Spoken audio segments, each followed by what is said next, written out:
Assalamualaikum warahmatullahi wabarakatuh. Halo teman-teman semua, selamat siang. Nah, gimana nih di siang kali hari ini? Udah makan belum? Nah, sebelumnya saya ingin mengucapkan terima kasih banyak sama teman-teman nih sudah meluangkan waktunya. Nah, tujuan saya di sini ingin mengasih tahu apa itu cacah air. Mungkin di teman-teman sekalian sudah mendengar kali ya apa itu cacah air tersebut. Nah, sebelumnya ada pepatah, tak kenal maka tak sayang. Nah, di sini saya ingin memperkenalkan diri saya terlebih dahulu. Perkenalkan, nama saya Bulan Mukti Ramadhani Martin. Nah, di sini saya mungkin kita lanjut aja kali ya teman-teman mengenai cacah air. Nah, di sini ada beberapa fakta dan mitos mengenai cacah air. Cacah air menurut Halodoc, seseorang yang terserang infeksi cacah telah tertular 1 hingga 2 hari kemudian. Setelah itu, dia akan mengalami hingga lumpuhan dikarenakan penyakit tersebut. Seseorang terserang gangguan ini harus dihum hingga rumnya yang benar-benar kering. Jauhkan anak-anak dari orang lain supaya virus ini tidak tersebar. Nah, makanya teman-teman sekalian, kalau ada seseorang yang kena cacah air, bukan kita jauhin ya, lebih baik kayak kita nggak usah deket-deket dulu, soalnya cacah air itu menular. Nah, teman-teman sekalian, di sini juga ada mitos cacah air loh. Yang pertama itu penderita cacah air tidak boleh mandi sampai sembuh. Yang kedua, cacah air hanya terjadi 1 kali. Dan ketiga, cacah air akan bertambah parah jika terkena angin. Nah, itu baru mitos ya. Ternyata cacah air itu tidak tertular cuma 1 kali. Dan dia bisa berkali-kali kalau antibodi kita nggak kurang sehat gitu. Nah, di sini tuh ada pengertian apa sih cacah air tersebut. Cacah air tersebut yaitu adalah disebabkan oleh virus yang mengakibatkan munculnya kulit berkumpulnya bintik-bintik warna merah, terus kayak gater, mungkin ada benjolan berbentuk air gitu ya kalau itu cacah. Nah, itu kalau itu sangat perih sih. Biasanya penyakit itu kayak disebabkan awalnya kayak. Nah, di sini juga ada penyebab penyakit cacah air. Penyebab cacah air infeksi suatu virus yang bernama virus Percival Zoster yang disebarkan manusia melalui cairan percikan ludah maupun dari cairan yang berasal dari lumputan kulit orang yang menderita cacah air. Nah, jadi tuh kalau temennya ada yang kena cacah air, lebih baik kita menjauh dulu sampai dia sembuh. Soalnya cacah air itu bisa terkena dari keringat, kayak kita berdekatan sedikit, kayak COVID juga sih. Nggak jauh. Kalau COVID kan itu dia lendir ya, kita harus pakai masker. Kalau cacah air tidak bisa pakai masker. Lebih baik uh, dijauhkan sementara saja. Nah, penyakit cacah air ini. Nah, teman-teman, di sini juga ada tanda-tanda loh keseluruhan cacah air. Nah, yang pertama itu cacah air tersebut akan terasa perih dan panas pas awal minggu pertama dan sampai seminggu mungkin ya, seminggu kemudian. Nah, yang kedua itu ada setelah 2 3 hari kemudian akan muncul bintik-bintik kemerahan dan dalamnya itu ada airnya. Nah, yang ketiga itu pada hari kelima biasanya pada hari kelima cacah air itu tidak kayak merubah luaskan secara merata. Mungkin di hari kedua atau seminggu kemudian tuh cacahnya kayak muncul satu-satu langsung banyak gitu, sesuai tubuh kita sendiri sih. Nah, di hari ke-6 semua bintik-bintik tersebut itu mulai kering dan nggak ada tumbuh bintik-bintik lagi. Mulai kering, mulai mulai pulih lah ya istilahnya, kayak sudah mau mengering sedikit-sedikit. Nah, setelah 10 sampai 21 hari, infeksi tersebut akan gejalanya seperti kayak pusing, demam tinggi, mungkin kayak gerah, pengen digaruk, terus gitu. Mungkin lah ya kalau yang udah merasakannya. Nah, untuk penyakit cacar air tersebut, lebih baik dibawa ke dokter buat menghilangkan rasa nyeri, rasa demam, buat kayak nggak pengen digaruk tuh. Nah, itu lebih baik kita minta resep dokter buat minta obatnya. Nah, di sini juga akibat cacar air akan hilang dengan sendirinya pada penderita setelah jangka waktu tertentu. Nah, habis udah kering, cacar air itu jangan digaruk, bakal menimbulkan bekas hitam-hitam atau disebutnya bopeng. Bopeng, bopeng lah ya bahasa kitanya. Nah, gitu teman-teman. Nah, beberapa berikut ada pengobatan cacar air. Nah, yang pertama mungkin emang istirahat yang cukup lah ya. Mungkin kita kayak nggak boleh banyak bicara, nggak boleh kayak tidur harus cukup gitu. Supaya bisa sembuh buat apa sih kayak imun kita bisa naik ya secara cepat kesembuhannya. Yang kedua, kita bisa mandi air hangat atau mandi air dingin. Nah, mungkin mandi pagi air dingin. Oh, kalau enggak mandi siangnya mandi sorenya air panas gitu. Buat enggak gatel gitu. Soalnya cacar air itu kayak gatel, panas, ya kan kayak pengen digaruk terus nggak sih gitu. Soalnya kayak aduh aduh ini gatel banget. Pasti nggak kuat ya teman-teman kalau eh, gatal terus menerus ada pengen kita garuk. Nah, yang ketiga nih ya teman-teman, itu kita harus jaga kebersihan kita, baju sendiri lah ya, baju atau daleman yang basah atau kayak udah nggak pantas nih. Kan pasti kita kalau sakit, pasti kita maunya tidur terus kan kayak nggak kuat sakit kepala kalau berdiri. Nah, baju terus diganti loh teman-teman walaupun kita sakit. Nah, kalau kita nggak ganti baju, kita sama aja. Kayak cacar itu mungkin nggak sembuh lah ya. Kayak gimana ya? Kayak eh, cacah bintik-bintik itu bakal terus-menerus ada. Kayak intinya nggak bakal sembuh lah ya kalau nggak ganti baju. Gitu. Kita juga harus menjaga kebersihan kita. Cuci tangan. Nah, cuci tangan itu penting sekali teman-teman buat menjaga kebersihan kita. Bukan buat kita aja sih, buat semua orang yang di rumah biar tidak tertular dengan penyakit cacar. Nah, di sini juga ada pencegahan cacar air. Yang pertama, kita harus menjaga kebersihan cuci tangan, menjaga kebersihan cuci tangan. Rajin cuci tangannya, jangan asal cuci tangan ya teman-teman. Harus pakai sabun biar bersih. Walaupun kita nggak tahu nih, aduh kuman kita banyak apa enggak, tapi lebih baik pakai sabun cuci tangan biar lihat steril. Walaupun kita nggak tahu itu virus ada apa enggak. Nah, yang kedua itu kita harus memotong kuku yang panjang. Kan kalau kuku kita panjang-panjang jijik lah ya, kayak banyak kotoran yang masuk. Kita juga nggak bisa ngeliat sih itu kuman. Tapi lebih baik kita potong yang pendek biar kita menghindari dari penyakit. Nah, yang ketiga, itu sering mandi atau mencuci kulit kita dengan sabun anti kuman.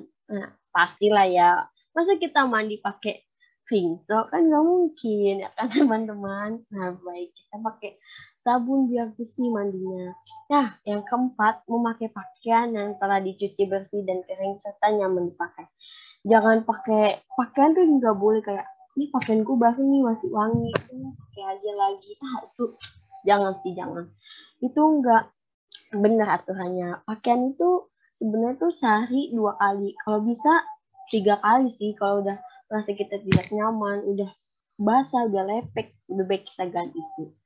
Dan yang kelima, itu sering mengganti pakaian jika sudah merasa kotor. Biar nyaman kan teman-teman.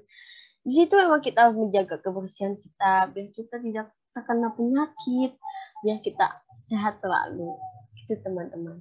Jadi kesimpulan dari penyakit cacar air ini, bila antibodi kita kurang membaik, maka cacar air tersebut bakal menular kepada kita.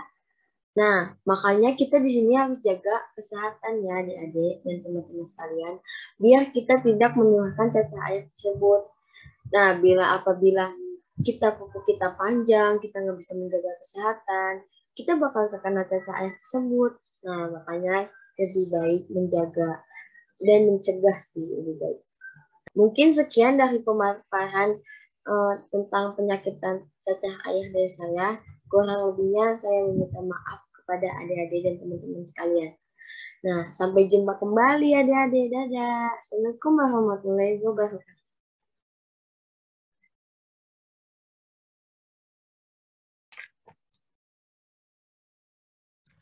Assalamualaikum warahmatullahi wabarakatuh. Apa kabar semuanya? Selamat pagi, salam sejahtera untuk kita semua, salam sehat. Sebelumnya, saya ingin mengucapkan terima kasih kepada kehadiran teman-teman semua, meskipun melalui Zoom, namun tidak mengurangi antusias dari teman-teman semua untuk hadir dalam pertemuan kali ini. Nah, boleh nih minta tunjukin reaction yang ada di kolom Zoom? Nah, luar biasa. Teman-teman, dimanapun kita berada, semoga kita selalu dalam keadaan terbaik dalam lindungannya untuk terus aktif dan produktif di masa pandemi ini. Amin. Nah, selama 10 menit ke depan, kita akan sama-sama belajar nih tentang sesuatu hal yang gak asing lagi di telinga kita. Sesuai dengan tema pertemuan kita kali ini, The Silent Killer, ancaman mengintai generasi muda kita. Nah, sebelum masuk ke materi, pepatah mengatakan, tak kenal maka tak sayang. Untuk itu, mari kita kenalan dengan materi kali ini. Nah, semuanya, perkenalkan, nama saya Fikri Badarudin Tambora. Nama saya terdiri dari 3 suku kata yang memiliki filosofinya tersendiri. Yang pertama ada Fikri, yakni dalam bahasa Arab artinya berpikir. Berpikir di sini menurut orang tua saya memiliki arti bahwa semoga saya menjadi orang yang selalu berpikir sebelum bertindak. Lalu ada yang kedua Badarudin. Nah, kalau teman-teman pernah ke Palembang nih dan turun di Bandara Sultan Mahmud Badarudin kedua. Nah, itu saudara saya loh yang punya. Enggak, saya cuma bercanda. Badarudin itu juga diambil dari bahasa Arab yang berkaitan dengan perang di zaman Nabi, yakni Perang Badar. Lalu Tambora. Nah, yang ini paling unik dari saya karena ketika orang dengar nama Tambora, orang langsung berpikir berasal dari suku mana saya berasal dari marga mana saya berasal, dan banyak yang mengira saya juga berasal dari Pulau Sumatera. Padahal nyatanya saya adalah orang Jawa dan nama Tambora diambil dari nama Gunung Tambora karena hobi ayah saya adalah naik gunung. Sesimpel itu ya. Pada kesempatan kali ini, izinkan saya untuk menyampaikan beberapa materi yang tidak kita sadari tentang penyakit hipertensi. Ketika mendengar kata hipertensi, pasti udah nggak asing lagi ya. Atau di lidah orang Indonesia kita biasa kenal dengan darah tinggi. Nah, boleh nih tulis di kolom chat apa yang ada yang belum tahu tentang penyakit darah tinggi. Semua udah tahu ya. Nah, apa yang ada di benak kita ketika mendengar penyakit darah tinggi? Nah, siapa yang di sini setuju kalau penyakit darah tinggi ini diderita oleh orang yang sudah tua? Bisa sambil raise hand mungkin? Semua setuju ya? Nah, terus siapa yang di sini setuju kalau penyakit darah tinggi itu penyakit yang mematikan? Semua setuju juga ya? Nah, teman-teman, di abad ke-21 ini, siapa sangka penyakit darah tinggi merupakan masalah kesehatan utama di negara maju dan negara berkembang dan menjadi penyebab kematian nomor 1 di dunia setiap tahunnya. Nah, di sini Riskesdas melakukan survei pada tahun 2018, persentase penderita penyakit hipertensi di usia 18-30 tahun sebesar 34,1%. Angka persentase ini diambil dari estimasi jumlah kasus hipertensi di Indonesia sebesar 63.309.620 orang. Sedangkan angka kematian di Indonesia akibat hipertensi sebesar 427.218 kematian. Ini baru tahun 2018 ya. Angka yang lumayan cukup besar ya, mengingat Indonesia itu wilayahnya luas dengan penduduk yang banyak, namun persentase penderita hipertensi di usia 18-30 tahun ini sudah menunjukkan angka 34%. Sedangkan di umur 45-54 tahun sekitar 45%. Nah, apa sih penyakit hipertensi itu? Seseorang bisa dikatakan mengalami hipertensi atau darah tinggi bila pembacaan tekanan darah sistolik sebesar 140 dan atau pembacaan tekanan darah diastolik lebih besar dari 90. Sistolik ini maksudnya tekanan ketika jantung memompa darah ke seluruh tubuh. Diastolik sendiri tekanan darah ketika jantung dalam keadaan beristirahat. Nah, alat untuk mengukur sistolik dan diastolik ini pakai tensimeter. Normalnya tekanan darah pada seseorang itu di kisaran 120/80. Namun penderita darah tinggi dapat melebihi 140/90. Hipertensi ini merupakan salah satu pintu masuk faktor risiko penyakit seperti jantung, gagal ginjal, diabetes, dan stroke. Hipertensi seringkali disebut the silent killer karena penderitanya baru nyadar nih dia terkena penyakit darah tinggi ketika dia udah terkena penyakit atau malah ketika sudah komplikasi. Awalnya orang-orang sering mengeluhkan kalau dia itu kecapean, kalau dia sedang nggak enak badan, dan mungkin aja dia menunjukkan gejala-gejala hipertensi. Nah, apa sih ciri-ciri orang terkena hipertensi di usia muda? Yang pertama, pusing. Yang kedua, detak jantung tak teratur. Yang ketiga, penglihatan buram. Dan yang keempat, mudah lelah dan stres. Nah, dari keempat ciri-ciri ini, orang itu sering menyepelekan dan menganggap kalau ini tuh cuma pusing biasa, kalau ini cuma perasaan capek, kelelahan, dan cuma butuh istirahat aja. Namun, orang-orang tuh nggak nyadar kalau dia itu udah menunjukkan ciri-ciri terkena penyakit hipertensi. Nah, ini bahaya banget nih. Dan semoga kita semua itu menjadi sadar bahwa tanda-tanda gejala yang ditunjukkan tubuh ini tuh mengarah kemana dan kita harus mengeceknya secara berkala. Kemudian kita sampai di penyebab hipertensi. Yang pertama, konsumsi makanan tinggi garam berlebih. Nah, pola makan di abad ke-21 ini tuh semuanya tuh serba instan, semuanya tuh mengandung pengawet. Nah, makanan yang ini mungkin mudah didapatkan ya, tapi dalam penggunaannya justru ketika dikonsumsi secara terus-menerus ini tuh nggak baik bagi tubuh kita karena kinerja tubuh kita akan terasa lebih berat dengan makanan yang banyak mengandung garam, mengandung pengawet. Lalu yang kedua, kurang asupan buah dan sayuran. Karena itu tadi konsumsi makanan tinggi garam dan makanan instan itu, kita jadi sering menyepelekan untuk menambah asupan buah dan sayuran.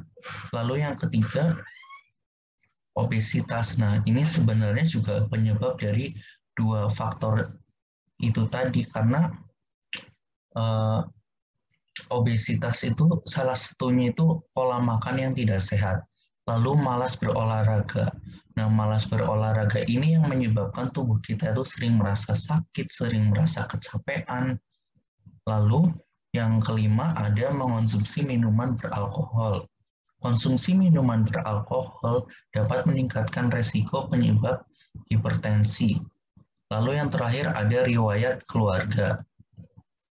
Nah, riwayat keluarga juga berpengaruh nih tentang kondisi kesehatan seseorang. Nah, terus kita ke cara pencegahan. Cara pencegahannya gampang, teman-teman. yakni sesuai anjuran dari Kemenkes, kita bisa menerapkan 5 tips, yakni cerdik. Yang pertama, cek kesehatan secara rutin. E. Enyapkan asap rokok. R. Rajin aktivitas fisik. D. Diet seimbang. I. Istirahat cukup. Dan K. Kelola stres. Yang pertama C. Cek kesehatan secara rutin. Banyak orang di Indonesia masih mengabaikan cek kesehatan secara rutin. Kita bisa mulai dari yang gampang-gampang seperti monitor tekanan darah, menimbang berat badan, mengukur tinggi badan, mengukur tingkat perut, dan perhatikan denyut nadi kita. Dan kalau sempat, kita bisa melakukan cek kolesterol dan gula darah secara teratur. Lalu E. Enyahkan asap rokok. Asap rokok ini kita tahu ya kalau dampaknya itu sangat buruk sekali bagi kesehatan kita. Bukan hanya bagi diri kita, namun juga orang-orang di sekitar kita. Dampak rokok juga tidak hanya dalam sektor kesehatan, tapi juga di sektor keuangan. Nah, nggak ada salahnya nih, kalau misalkan uang yang kita habiskan untuk rokok ini kita alihkan untuk hal-hal lain seperti berinvestasi membeli makanan yang sehat dan untuk olahraga mungkin agar kondisi tubuh kita itu lebih sehat daripada ketika kita merokok tadi. Lalu rajin aktivitas fisik. Nah, dengan berolahraga secara rutin minimal 30 menit per hari sebanyak 3-5 kali per minggu. Lalu ada diet seimbang. Nah, imbangi aktivitas olahraga tadi dengan melakukan diet seimbang, yakni mengonsumsi buah dan sayur, batasi konsumsi gula dan garam, serta batasi pula konsumsi makanan berlemak. Lalu istirahat yang cukup. Nah, idealnya nih bagi orang dewasa, istirahat yang cukup itu selama 7-8 jam sehari. Lalu yang terakhir, kelola stres. Nah, ini yang nggak kalah penting ini, sebagai seorang manusia itu kita tuh bekerja itu bagus ya, namun lebih bagus lagi jika diiringi dengan rekreasi mungkin, piknik, melakukan relaksasi seperti yang ada di gambar ini tuh kita bisa melakukan yoga, lalu berpikiran positif juga menghindarkan kita dari stres loh. Dan yang paling penting selalu bersosialisasi dengan teman-teman, bercengkrama juga mengurangi dampak dari stres. Nah, selanjutnya ada quotes untuk hari ini. Time and health are two precious assets that we don't recognize and appreciate until they have been depleted. Yang artinya, waktu dan kesehatan adalah dua aset berharga yang tidak kita kenali dan hargai hingga keduanya habis. Jadi saya harap di pertemuan Zoom meeting kali ini, kita sebagai kaum muda dapat memahami lebih lanjut tentang resiko penyakit hipertensi pada diri kita. Marilah mulai saat ini kita menjaga pola hidup kita lebih baik dengan menerapkan cerdik agar dalam beraktivitas kita dapat sehat dan produktif. Sekian pemaparan materi dari saya, kurang lebihnya mohon maaf. Billahi sabil haq, fastabiqul khairat, wabillahi taufik wal hidayah. Wassalamualaikum warahmatullahi wabarakatuh.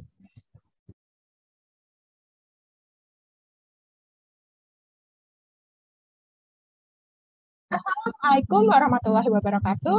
Halo teman-teman semua.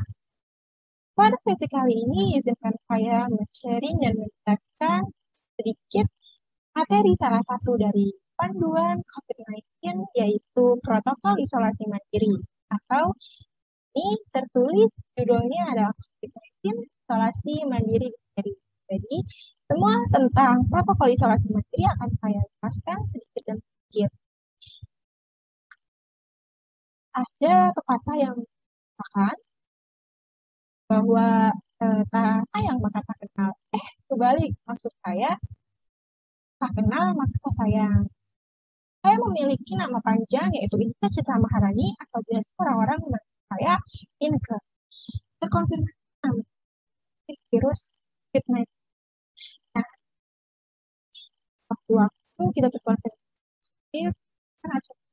isolasi yang baik dan benar ya teman-teman. Tapi tentu saja semua kita selalu diingatkan oleh Tuhan ya. Nah, pastinya kalau kita harus melakukan apa, harus hindari yang namanya panic buying. Panic buying itu apa sih teman-teman? Suatu kepanikan dalam membeli suatu barang untuk mempersiapkan isolasi mandiri seperti vitamin ataupun termometer dan lain-lain. Nanti akan saya jelaskan lebih lanjut apa saja yang harus dipersiapkan dalam isolasi mandiri. Kemudian yang selanjutnya ada isolasi mandiri. Apa sih isolasi mandiri? Ya, apa sih teman-teman isolasi mandiri atau isoman ini? Sekarang kita kenalan dengan yang namanya protokol isolasi yang telah kita ketahui ya teman-teman. Ini sangat-sangat banyak sekali orang yang menerapkan protokol isolasi ini. Jadi protokol isolasi ini dikeluarkan oleh pemerintah dengan tujuan untuk mengurangi penularan COVID-19. Protokol isolasi mandiri ini pasalnya virus COVID-19 ini mudah sekali menyebar teman-teman, seperti yang telah saya jelaskan di awal-awal. Itu mudah sekali menyebar dan menyebabkan gejala yang berat dan sampai berakibat fatal dengan kasus kematian yang sangat-sangat. Protokol ini ada satu hal yang sangat disayangkan nih teman-teman dari protokol isolasi mandiri ini. Apa sih? Ya, seperti yang teman-teman lihat di slide yang saya tampilkan ini, protokol isolasi mandiri ini tidak diperuntukkan bagi semua orang. Kenapa begitu? Lah, kan namanya protokol isolasi mandiri harusnya bisa dong diterapkan oleh semua orang.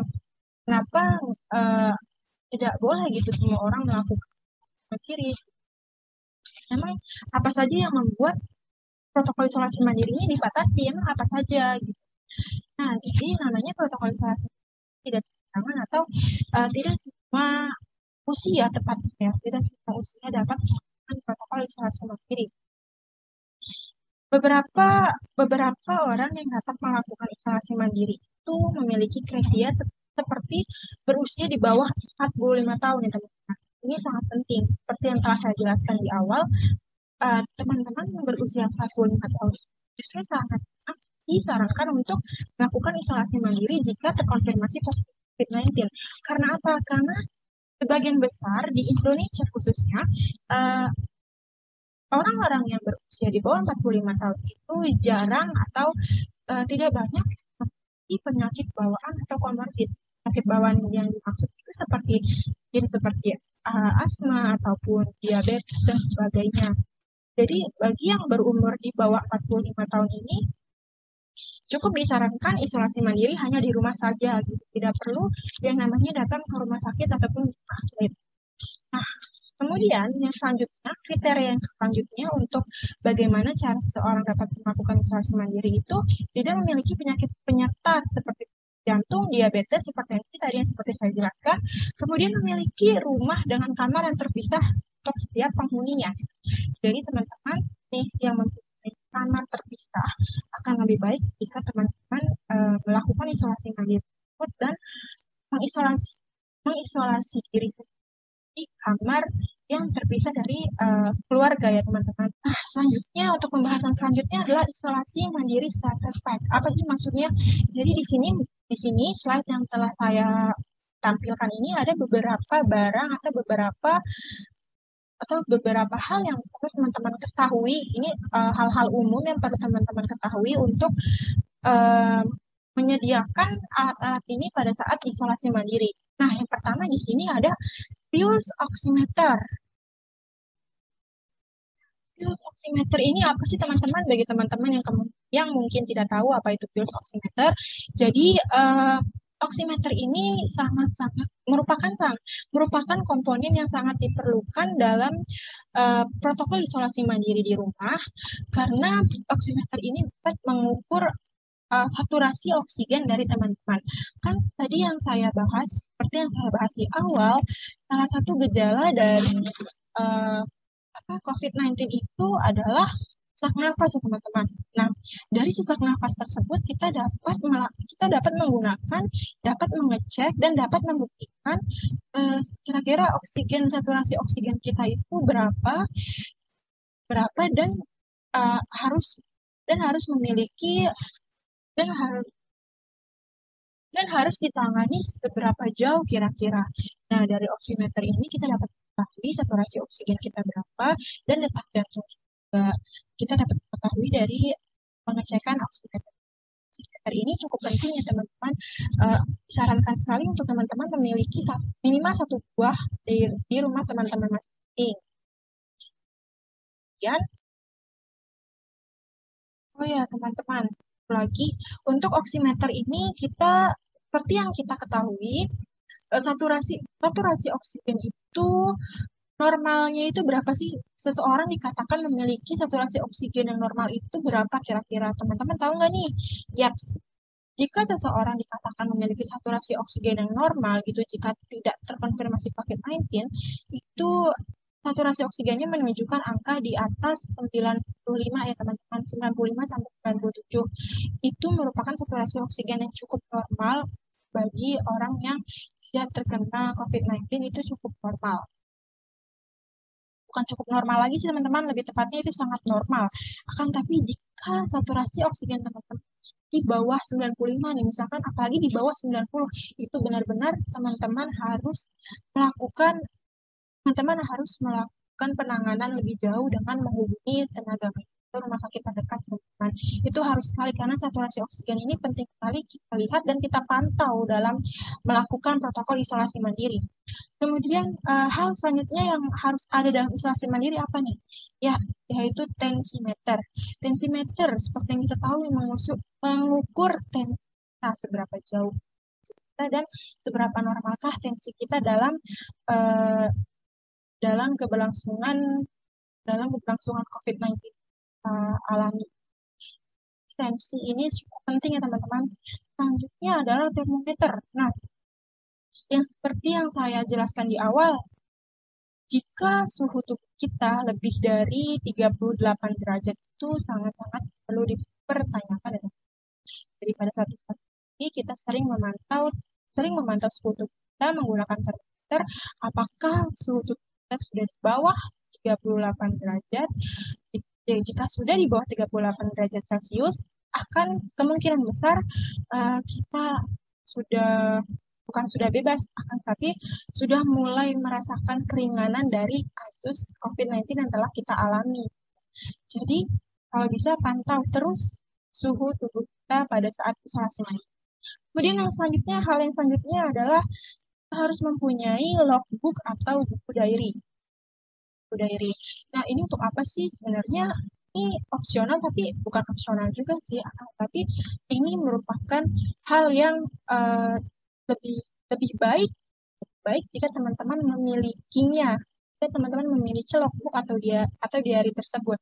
Karena logbook atau diary tersebut ini membantu teman-teman untuk memantau berapa jauh teman-teman sudah melakukan isolasi diri dan seberapa ketat teman-teman sudah menerapkan hal-hal isolasi mandiri yang sekiranya jadi teman-teman itu memantau apa kegiatan isolasi mandiri teman-teman dan teman-teman akan lebih baik teman-teman menulis di logbook tersebut seperti hari pertama saya telah melakukan kegiatan mengukur oksigen dan mengukur suhu, mengukur tensi dan minum vitamin segala macam. Jadi itu merupakan buku pantauan yang harus teman-teman punya. Jadi dan juga teman-teman harus memiliki niat untuk menulis dengan rajin di logbook atau diary tersebut agar teman-teman dapat memantau dan tidak lupa apa saja yang telah teman-teman lakukan. Kemudian komponen yang tidak kalah penting nih teman-teman, yaitu adalah obat-obatan atau vitamin. Lebih tepatnya vitamin ya teman-teman, karena kalau kita terkonfirmasi COVID-19, kita sangat membutuhkan vitamin. Benar tidak? Ya, benar sekali kan? Vitamin membantu kita untuk meningkatkan imun kita. Dari meningkatkan imun kita yang sebelumnya menjadi terbooster atau terjaga dengan vitamin tersebut. vitamin seperti apa sih yang vitamin seperti apa saja sih yang harus kita miliki atau yang setidaknya harus kita stok pada saat isolasi mandiri. Beberapa di antaranya itu adalah vitamin C, vitamin C. Vitamin C ini itu sangat-sangat penting sekali ya teman-teman. Sangat penting sekali dalam isolasi mandiri karena vitamin C ini memiliki kandungan yang cukup membantu teman-teman untuk meningkatkan imun dan mengusir virus dalam tubuh kita. Jadi vitamin C itu teman-teman harus sangat-sangat menyetoknya di rumah. Jadi maksudnya ada vitamin B12 dan ada vitamin D3 dan ada vitamin D3, vitamin B12, vitamin D3 dan vitamin C ya teman-teman. Itu vitamin-vitamin yang sekiranya teman-teman harus stok. Tapi diutamakan vitamin C yang harus teman-teman stok di rumah. Nah, jadi kurang lebih seperti itu panduan dari protokol isolasi mandiri yang telah saya paparkan.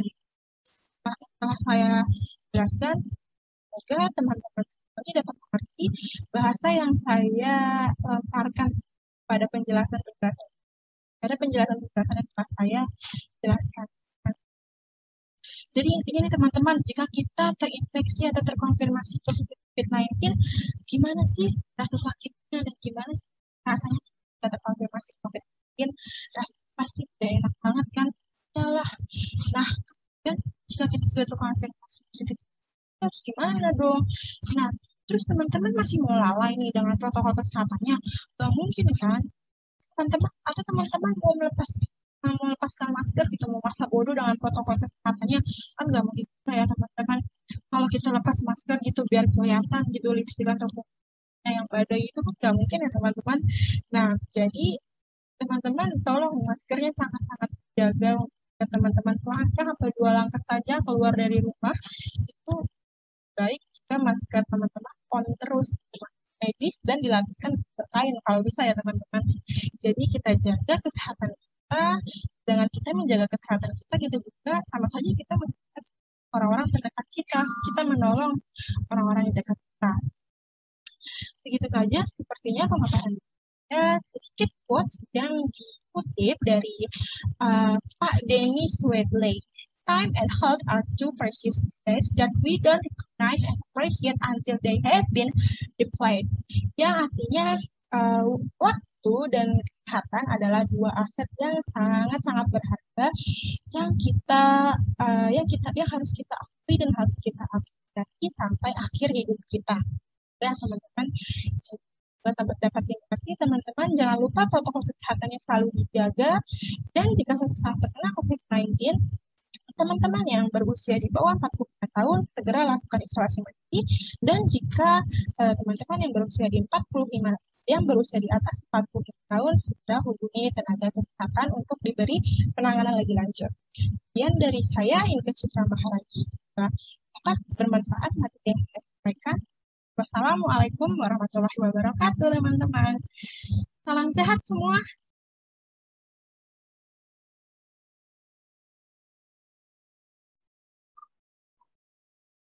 Assalamualaikum, selamat pagi, siang, sore, malam semuanya. Apa kabarnya di pada hari ini? Saya harap semuanya baik dan sehat.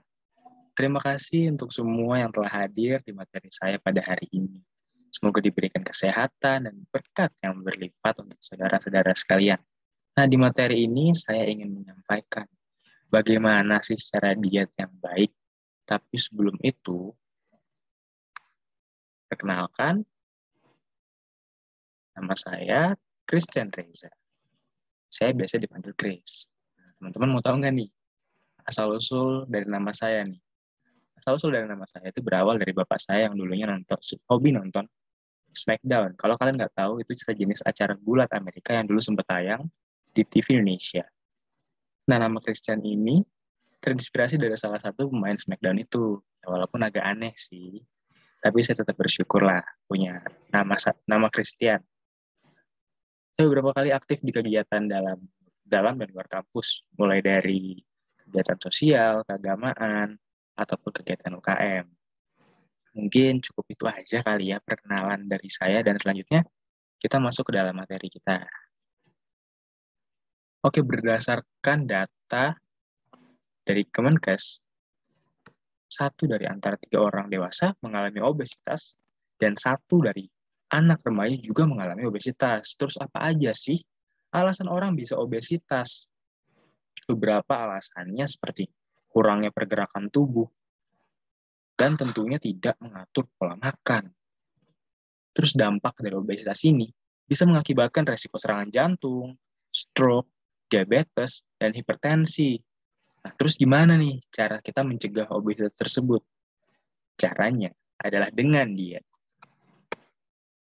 Oke, pertama kita harus ketahuin dulu nih, apa sih pengertian dari diet ini?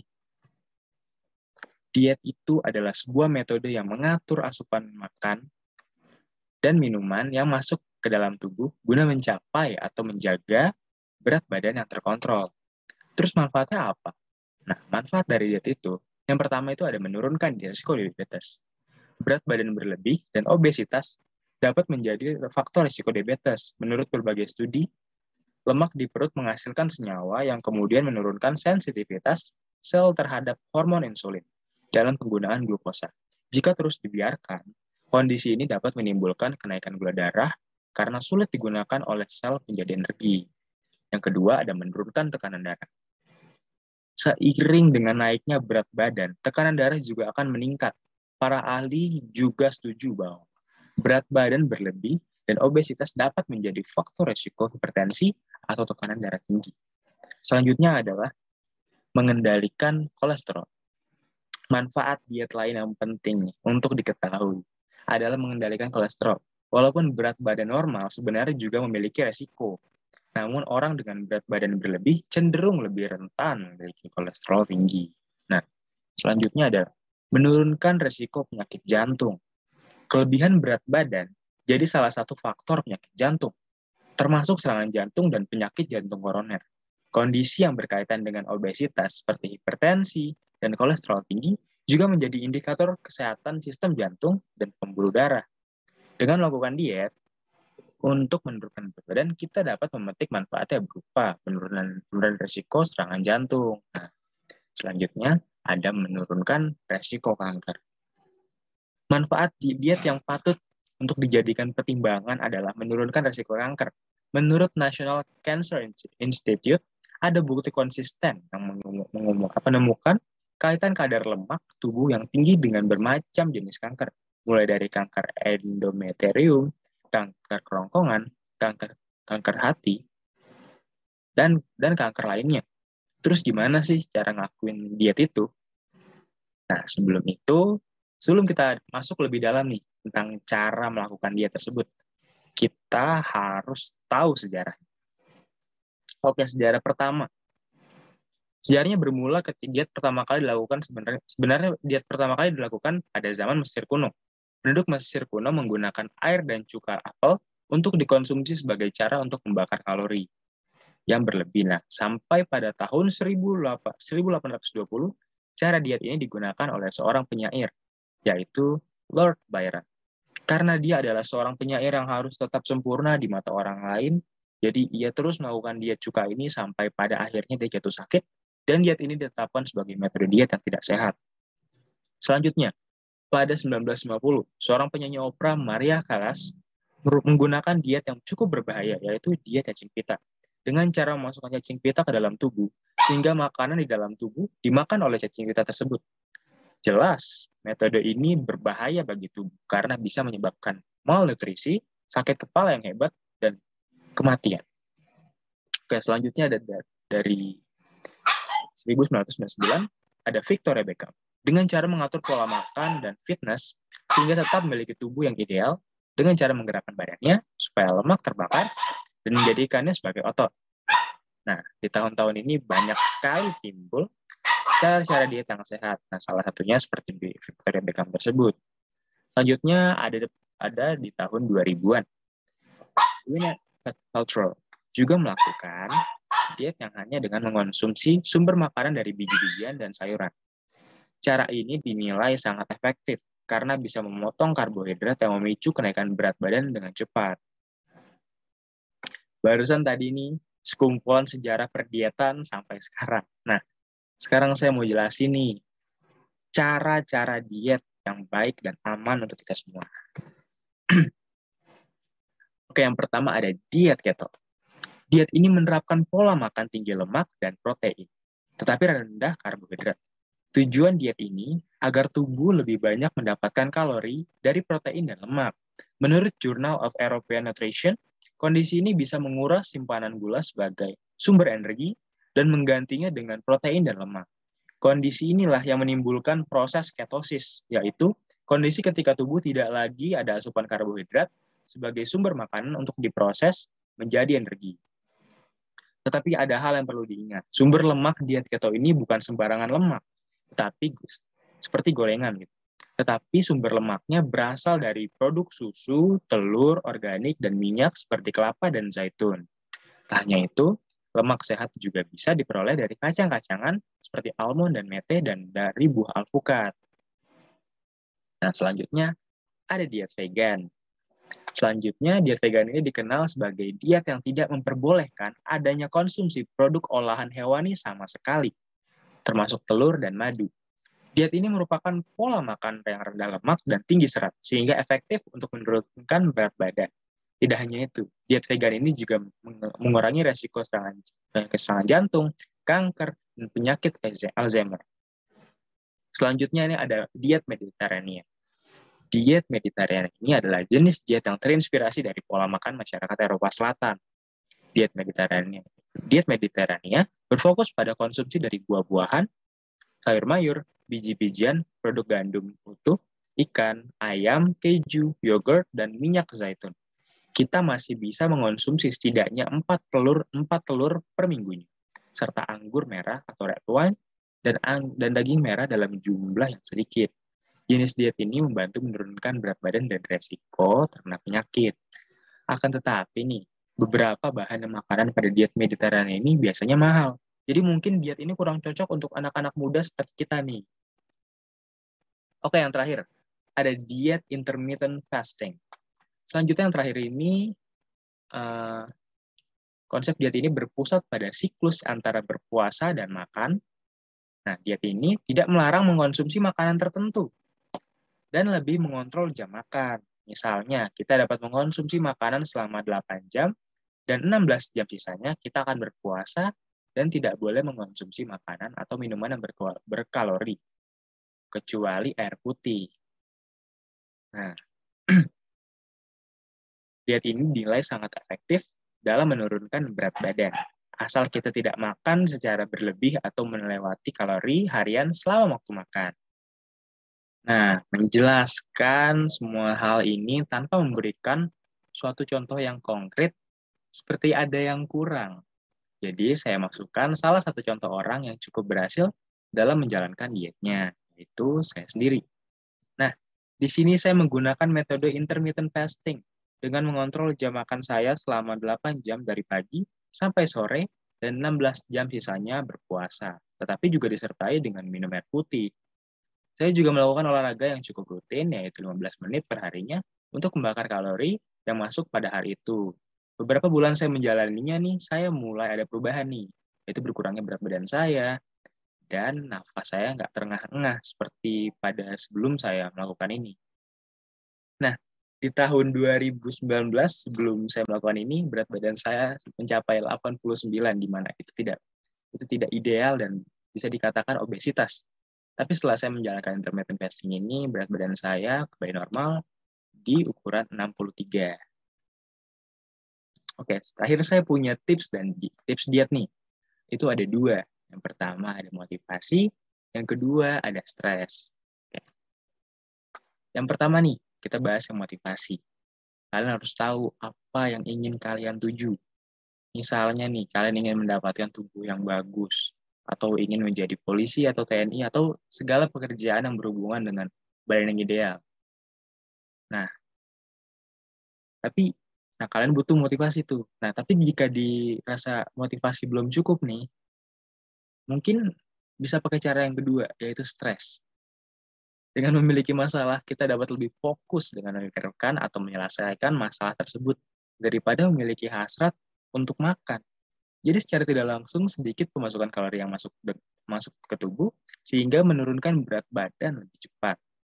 Nah, tetapi syarat untuk melakukan tips yang kedua adalah kalian harus memiliki masalah. Dan jika tidak memiliki masalah, tidak diperkenankan untuk mencari-cari masalah.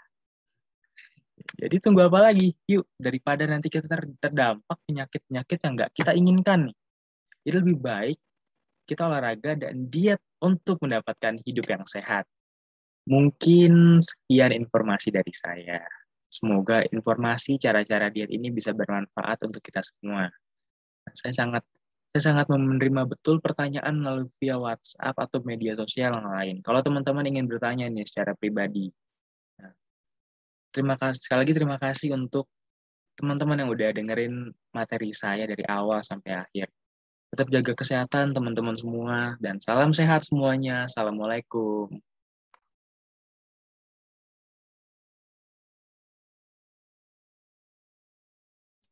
Assalamualaikum warahmatullahi wabarakatuh. Selamat pagi teman-teman semua.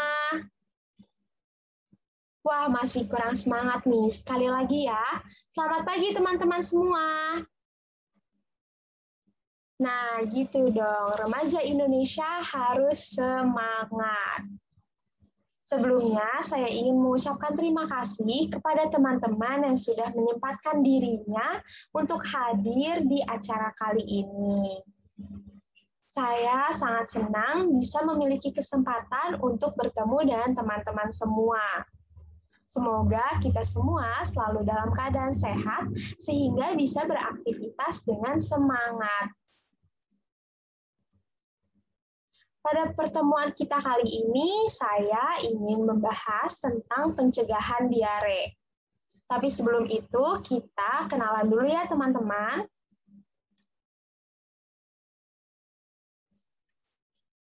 Perkenalkan, nama saya Naura Hairuna, biasanya dipanggil Naura. Naura Hairuna adalah nama yang diberikan oleh ibu saya, yang Naura artinya bunga dan Hairuna artinya kebaikan. Jadi aku harap teman-teman bisa menyerap kebaikan-kebaikan yang akan aku sampaikan pada kesempatan kali ini. Untuk alamat, aku tinggal di Pondok Kacang Prima, Blok A5, nomor 5, tepatnya di Pondok Aren, Tangerang Selatan. Saat ini aku sedang belajar di Politeknik Kesehatan Kementerian Kesehatan Jakarta 3 yang ada di Bekasi, Jawa Barat. Untuk prodinya, aku memilih D4 Promosi Kesehatan. Sehingga pada kesempatan kali ini, aku ingin memberikan sedikit penjelasan tentang cara mencegah penyakit, yaitu khususnya penyakit diare. Untuk menghubungi aku, teman-teman bisa menghubungi via WhatsApp dengan nomor 0812-9675-6662 atau bisa DM di Instagram aku @naura.kh.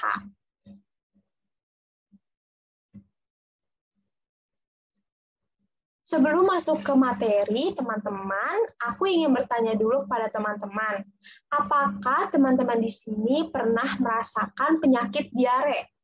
Boleh raise hand ya, teman-teman. Wah, ternyata banyak dari teman-teman di sini yang pernah merasakan penyakit diare. Karena faktanya di Indonesia pada tahun 2017, kasus diare mencapai 7 juta kasus. Bahkan 1,2 jutanya itu terdapat di lingkungan sekitar kita, yaitu di Provinsi Jawa Barat. Diare merupakan salah satu masalah kesehatan di Indonesia yang menyerang remaja. Kira-kira kenapa remaja mudah terkena penyakit diare? Karena remaja suka mengkonsumsi jus atau makanan-makanan yang mengandung pemanis buatan, sedangkan pencernaan kita kadang kewalahan dalam menerima makanan-makanan manis sehingga rentan terkena penyakit diare. Nah, dari tadi nih bahas diare terus. Diare ini sebenarnya apa ya, kira-kira? Nah, apa yang disebut dengan diare? Diare adalah penyakit yang membuat penderitanya menjadi sering buang air besar dengan kondisi tinja yang encer. Jadi di sini ada 2 kriteria ya teman-teman, yaitu sering buang air besar dan tinjanya itu encer. Jadi kalau teman-teman hanya sering buang air besar tapi tinjanya tidak encer, artinya itu belum bisa disebut diare. Dan jika teman-teman memiliki tinja yang encer, tetapi frekuensi buang air besarnya itu belum mencapai 3 kali sehari, berarti itu belum bisa disebut dengan diare. Diare ini tentunya memiliki gejala. Kalau kita cari di Google, gejala diare pasti muncul banyak banget gejala-gejalanya. Karena gejala diare ini bervariasi dan penderitanya ini bisa mengalami 1 atau lebih dari 1 gejala. Tapi aku udah rangkum banyaknya gejala itu menjadi 4 gejala aja. Yang pertama ada sakit perut. Biasanya penderita diare akan mengalami perut yang terasa mulas. Terus ada BAB encer. Biasanya, seseorang yang menderita penyakit diare akan memiliki tinja yang encer. Terus berikutnya, gejala diare adalah pusing. Jadi, untuk teman-teman yang mengalami diare biasanya cenderung pusing, lemas, bahkan kulitnya ini bisa kering karena dia kekurangan cairan tubuh. Nah, yang terakhir adalah gejala diare yang paling bahaya, yaitu dehidrasi. Ketika seseorang mengalami diare dan dibarengi dengan dehidrasi, maka diare tersebut sudah bisa dianggap kronis. Karena pada umumnya, diare ini hanya terjadi di tubuh kita selama 3 atau beberapa hari ke depan. Namun, jika lebih dari itu atau mungkin sampai berminggu-minggu dan disertai dengan dehidrasi, maka diare tersebut sudah bisa dianggap kronis dan perlu adanya tindakan medis. Nah, ternyata penyakit diare ini bisa sangat berbahaya sekali bagi tubuh kita ya teman-teman. Oleh karena itu, kita perlu untuk mencegah diare. Untuk itu, ada beberapa langkah untuk mencegah diare. Yang pertama, rajin cuci tangan. Cuci tangan ini adalah hal yang paling utama untuk mencegah kuman-kuman masuk ke dalam tubuh kita. Nah, cuci tangan harus dengan air yang bersih, air yang mengalir, dan juga dengan sabun cuci tangan untuk membunuh kuman. Kira-kira teman-teman coba sebutin di waktu kapan saja kita harus mencuci tangan. Iya, betul sekali teman-teman. Oke, aku sebutin ya kapan-kapan saja kita harus mencuci tangan. Yang pertama itu sebelum kita menyiapkan makanan. Yang kedua, sebelum kita makan. Yang ketiga, setelah kita dari kamar mandi atau setelah dari toilet dan setelah buang air kecil atau buang air besar. Berikutnya, setelah kita membuang sampah. Lalu yang selanjutnya setelah bermain dengan peliharaan kita atau membersihkan kandang atau memberi makan kepada peliharaan kita juga harus mencuci tangan. Terus yang terakhir, kita juga harus mencuci tangan ketika kita batuk atau bersin atau membersihkan kotoran di hidung kita dengan tangan. Nah, cuci tangan ini harus sering dilakukan karena kita bisa menghindari diare dengan rajin mencuci tangan. Nah, di sini ada langkah berikutnya, teman-teman. Bisa dilihat di sini ada apa aja tuh makanannya. Ada bakso, siomay, lalu ada es campur. Wah, enak sekali ya teman-teman, karena ini juga salah satu makanan kesukaan saya. Tapi teman-teman, kita tidak boleh jajan sembarangan. Karena ketika kita jajan sembarangan, kita tidak tahu di pinggir jalan itu sudah terjamin atau belum kebersihannya. Makanan dan minuman yang diolah di pinggir jalan itu lebih mudah untuk terkontaminasi dengan kuman karena diolah di ruangan yang terbuka. Jadi, hindarilah untuk jajan sembarangan. Nah, pasti teman-teman juga bakal bertanya-tanya, loh Kak, gimana kalau misalnya kita ke sekolah, masa kita harus tahan lapar?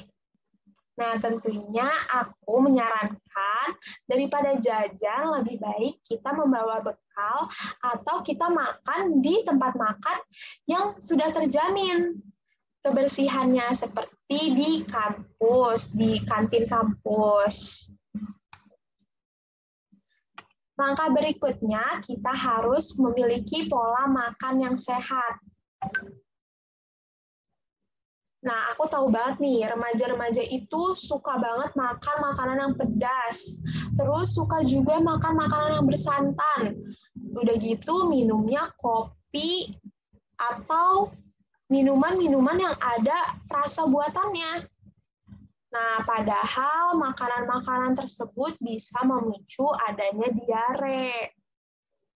Terus gimana dong cara makan makanan yang lebih sehat lagi? Yaitu dengan menjaga asupan makanan kita. Dengan menjaga asupan makanan yang berserat. Kira-kira apa saja makanan-makanan yang berserat? Ayo, teman-teman ada yang bisa jawab? Betul, buah dan sayuran. Jadi, coba kita hitung setiap harinya berapa asupan serat yang harus kita penuhi, sehingga kita harus rutin memakan makanan yang berserat. Jadi, kita bisa terhindar dari diare. Next. Langkah yang terakhir untuk mencegah diare adalah makan makanan yang bergizi, seperti makanan yang mengandung probiotik. Wah, apa nih probiotik? Mungkin ada sebagian dari teman-teman yang baru mendengar istilah probiotik. Aku jelasin sedikit mungkin ya. Probiotik ini adalah bakteri baik yang bisa hidup secara alami di dalam tubuh kita. Jadi, ketika kita sakit, biasanya tubuh kita itu menerima bakteri jahat. Nah, dengan adanya probiotik, yaitu bakteri baik di dalam tubuh kita, ini bisa melawan bakteri jahat dan bisa mengembalikan keseimbangan tubuh kita. Lalu, apa aja makanan yang mengandung probiotik? Coba kira-kira teman-teman ada yang tahu nggak? Iya, betul sekali, yogurt. Ini kebanyakan teman-teman jawabnya yogurt ya. Padahal ada makanan yang mengandung probiotik yang lebih mudah untuk kita cari. Apa ayo? Yaitu tempe. Betul sekali. Jadi, teman-teman bisa mengonsumsi tempe sebagai makanan yang mengandung probiotik. Bisa tempe, bisa yogurt, atau bisa juga kimchi kalau teman-teman suka. Nah, itu dia tadi makanan-makanan yang mengandung probiotik sehingga bisa mencegah bakteri jahat untuk tumbuh di tubuh kita. Itu dia 4 langkah yang bisa teman-teman lakukan ketika mencegah diare. Coba kita sebutin ulang ya. Tadi yang pertama, ada rajin mencuci tangan. Yang kedua, tidak jajan sembarangan. Dan yang ketiga, ada menjaga pola makan, terutama makan makanan yang berserat. Dan yang terakhir, ada makan makanan yang bergizi, terutama yang mengandung probiotik.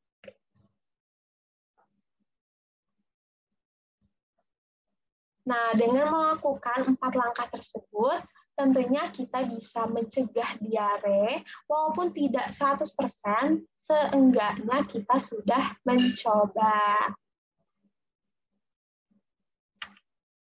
Nah, teman-teman, Jika kalian ingin mencegah diare, pastinya kalian akan lebih semangat untuk menjalankan aktivitas, karena ketika kita diare itu pastinya kita akan lemas, pastinya kita akan tidak bersemangat untuk pergi ke kampus. Maka dari itu lebih baik kita mencegah penyakit diare sebelum terlambat. Cegah diare untuk beraktivitas optimal. Saya Naura Hairuna. Sampai jumpa. Wassalamualaikum warahmatullahi wabarakatuh.